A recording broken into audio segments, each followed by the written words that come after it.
Рада приветствовать всех любителей вязания. Сегодня хочу показать вам вот такой очень красивый и в то же время простой узор. Он отлично подойдет как для начинающих, так и для тех, кто ищет легкий, но эффектный вариант для своих вязаных изделий. Узор сам по себе очень универсален. Им можно украсить свитер, джемпер, жакет или же кардиган, также связать красивую шаль или же палантин. Будет отличный комплект с таким узором: шарф и шапочка. Также можно связать манишку, где воротник сделать просто резинкой 2 на 2. И вообще он подойдет для множества красивых и уютных изделий. Сам узор выглядит очень красиво, как самостоятельный. Например, как вы видите сейчас, этим узором связан жакет. Также он будет красиво смотреться в виде каймы, если это более теплое изделие, или же даже летний топ, но вы не любите, чтобы изделие получалось дырявчатым. Он отлично сочетается как с лицевой гладью, так и с платочным узором. Можно продолжать вязать изделие ажурными дорожками или же жгутами, все на ваше усмотрение. Для вязания такого узора подойдет абсолютно любая гладкая пряжа, будь то летняя, зимняя или же демисезонная. Также будет красиво он выглядеть в пушистой пряже, в легком букле или же фантазии. По цветовой гамме к этому узору больше подходят светлые оттенки пряжи. В темных он немножечко теряется, хотя если сделать, к примеру, кардиган таким узором связан, и контрастный цвет, к примеру, светлый гольф, а кардиган темный или же черный, будет очень эффектно выглядеть. Вот такая комбинация, сочетание вашего гардероба. Также очень красиво этот узор ложится в градиенте, как в контрастном, так и в легких переходах градиента. Меланжевую пряжу можно пробовать, но здесь нужно именно пробовать и смотреть, как в конкретном меланже ляжет этот рисунок, потому что если это точечный меланж, опять-таки, насколько он насыщен этими точечками, будет ли выделяться сам рисунок, или такую пряжу лучше пустить для более легкого узора или же просто связать его лицевой гладью. Вот здесь нужно все будет пробовать. К спицам этот узор абсолютно не привередлив. Он будет интересно выглядеть как в достаточно плотном вязании, так и в рыхлом. Здесь больше зависит не как ложится узор, а какую пряжу вы выбираете. Свой образец вот этот я вязала из полушерсти, 200 метров в 100 граммах, и на спицах номер 3,5 я его вязала. Вместе с вами я буду вязать из полухлопка, где 250 метров в 100 граммах, и спицы у меня будут также номер 3,5. Все остальные нюансы этого узора я буду рассказывать по ходу видео, а сейчас давайте просто его рассмотрим. Как видите, этот образец связан у меня снизу вверх, он формирует легкую волну. Убрать с помощью ВТО ее будет сложновато, полностью я имею в виду убрать в ровный срез, а вот при помощи манжета достаточно 3 сантиметров, к примеру, платочного узора или же резинки, чтобы эта волна полностью ушла. И вот, к примеру, если вы вяжете изделие от горловины, рисунок будет выглядеть вот таким образом. И здесь можно пустить буквально 3 сантиметра стоечки. Я бы, наверное, скорее отдала предпочтение платочному узору, так как сам раппорт узора начинается именно с него. Вот так выглядит изнаночная сторона этого рисунка. А теперь давайте приступим к практической части. Раппорт данного узора составляет 17 петель в ширину и 28 рядов в высоту. Вместе с вами я буду вязать один раппорт узора, поэтому я набрала 19 петель, 17 это раппорт узора и 2 кромочные петли. Петель симметрии данный узор не имеет, он одинаково формируется и с правой, и с левой стороны, если провязывать четко раппорт узора. Если же вы вяжете по кругу, вы набираете просто количество петель кратное 17. Кромочные, соответственно, вам петли будут не нужны. Я набрала петли обычным способом, провязала один ряд лицевыми петлями по изнаночной стороне. И вот так выглядит у меня начало вязания лицевой стороны. Первый ряд. Кромочную я переснимаю. Далее трижды убавление 2 вместе лицевой с наклоном вправо. Первый раз. Второй раз 2 вместе лицевой с наклоном вправо. И третий раз 2 вместе лицевой с наклоном вправо.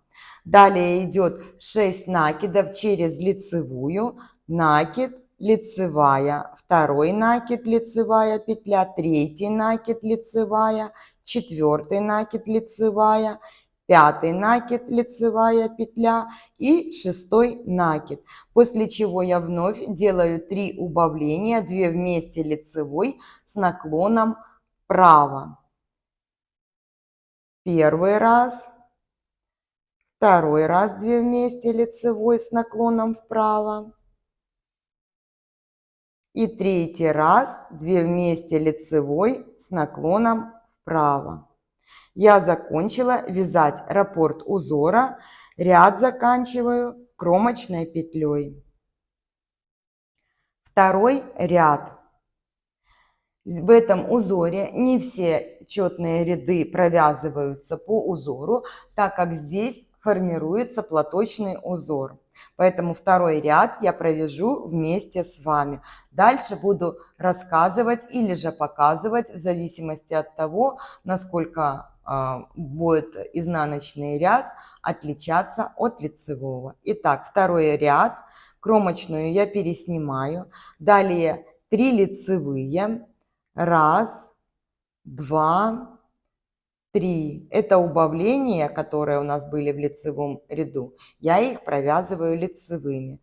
Далее 11 изнаночных петель. Накиды также буду провязывать открытой изнаночной петлей.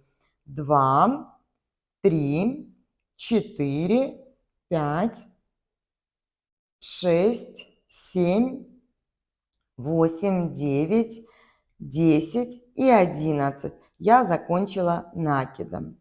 Далее 3 лицевые. 2 и 3. Я закончила вязать раппорт узора. Вы вяжете то количество раппортов, которое вам нужно для изделия. Я же заканчиваю ряд просто кромочной петлей. У меня это изнаночная скрещенная. Далее третий ряд. Он провязывается полностью лицевыми петлями. И так формируется у нас там, где убавление, платочный узор. Думаю, лицевые петли вы провяжете самостоятельно.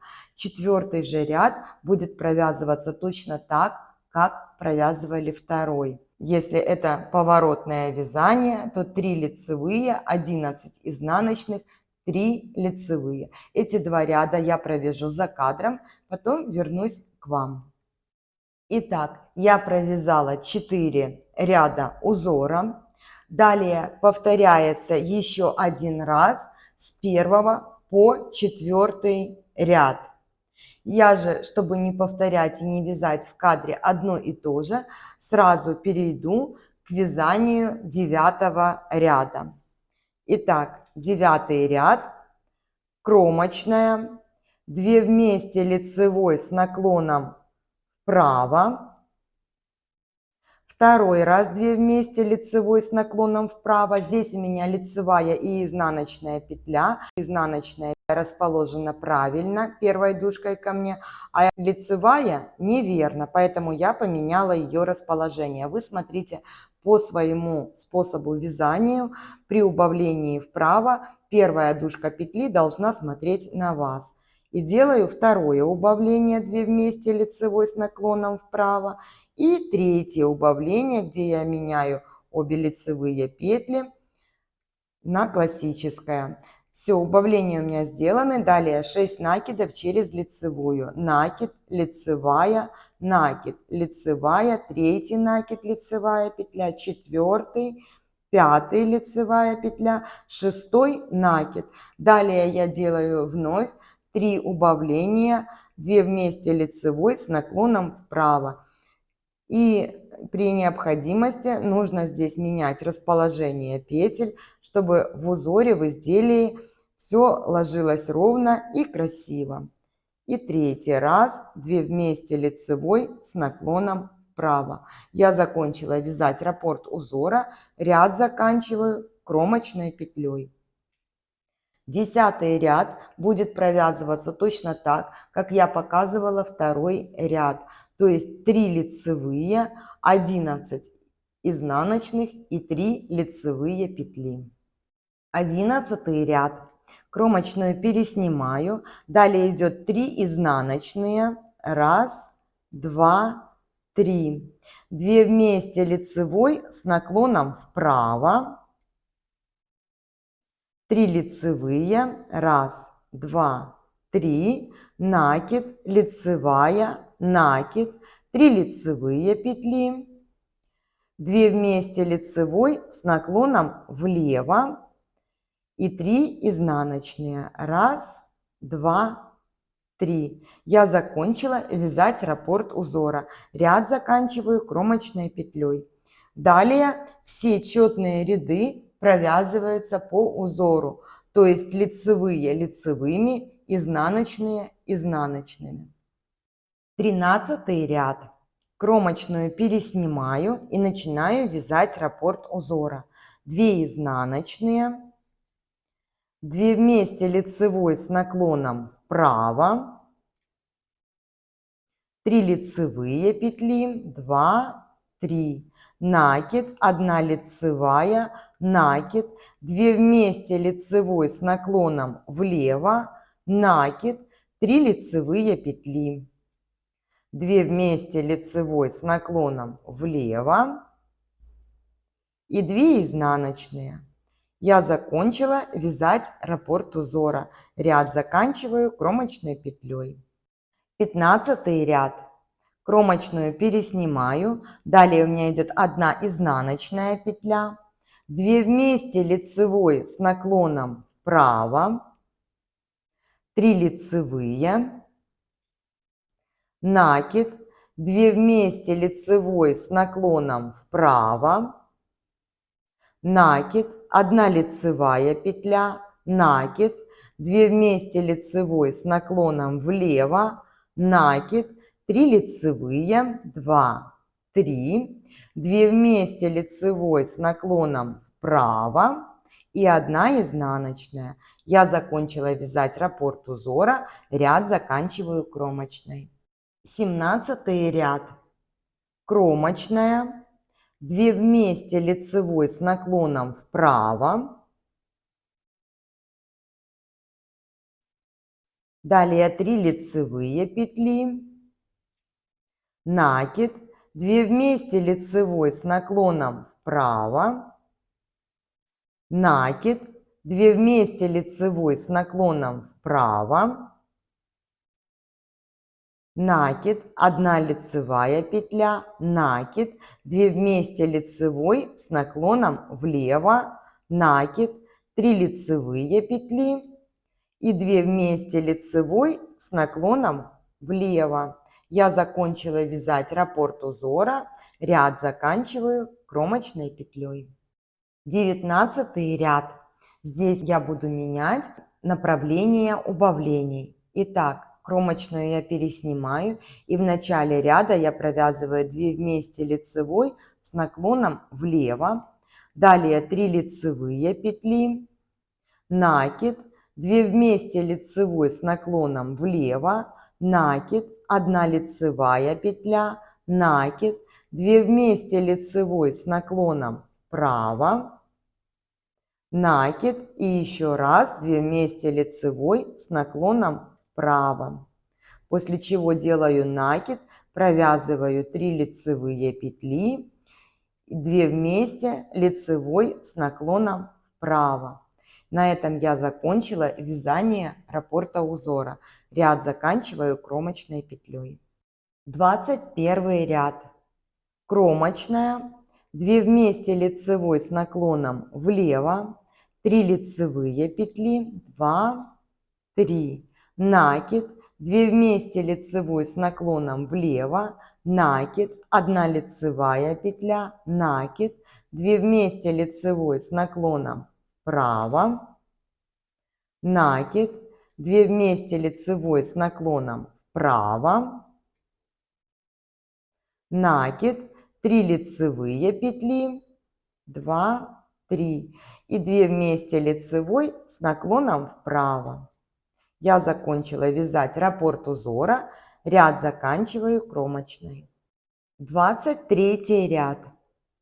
Кромочная, 2 вместе лицевой с наклоном влево, 3 лицевые петли, 2, 3, накид, 2 вместе лицевой с наклоном влево, накид, 1 лицевая петля, накид, 2 вместе лицевой с наклоном вправо, накид, 2 вместе лицевой с наклоном вправо, накид, 3 лицевые петли и 2 вместе лицевой с наклоном вправо.